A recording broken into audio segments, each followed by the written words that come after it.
నెల్లూరు జిల్లాలో AP BJP అధ్యక్షురాలు పురంధేశ్వరి పర్యటించారు. ఇవాళ నెల్లూరు రైల్వే స్టేషన్లో జరుగుతున్న పనులను ఆమె పరిశీలించారు.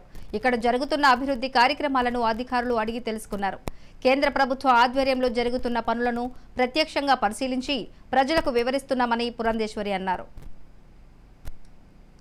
వెళ్ళినటువంటి ప్రతి జిల్లాలో కూడా కేంద్ర ప్రభుత్వం రాష్ట్రానికి అందించినటువంటి సహకారం ఆ జిల్లా యొక్క అభివృద్ధి కోసం కేంద్ర ప్రభుత్వం ఏ రకంగా సహకరించింది అనేటువంటి అంశం మీద ప్రధానంగా దృష్టి కేంద్రీకరించడం జరిగింది. ఎందుకంటే సాధారణంగా భారతీయ జనతా పార్టీపై ఒక దుష్ప్రచారం జరుగుతూ ఉన్నది. ఏ రకంగా కూడా భారతీయ జనతా పార్టీ రాష్ట్ర అభివృద్ధికి సహకరించదు అనేటువంటి ఒక దుష్ప్రచారం జరుగుతున్నటువంటి సందర్భంలో ప్రతి జిల్లాలో డైరెక్ట్గా కేంద్ర ప్రభుత్వం వారి నిధులతో చేస్తున్నటువంటి అభివృద్ధి కార్యక్రమాలు వాటిని సందర్శించడం అనేది ఒక నియమంగా పెట్టుకుని పర్యటన చేయడం జరుగుతుంది. ఇవాళ స్థానికంగా ఉన్నటువంటి పెద్దలందరూ కూడా జిల్లా అధ్యక్షులతో పాటు ఇక్కడ ఉన్నటువంటి సీనియర్ కార్యకర్తలందరితోటి కూడా ఇవాళ నెల్లూరుకి సంబంధించి ఈ రైల్వే స్టేషన్ రావడం జరిగింది, సందర్శించడం జరిగింది.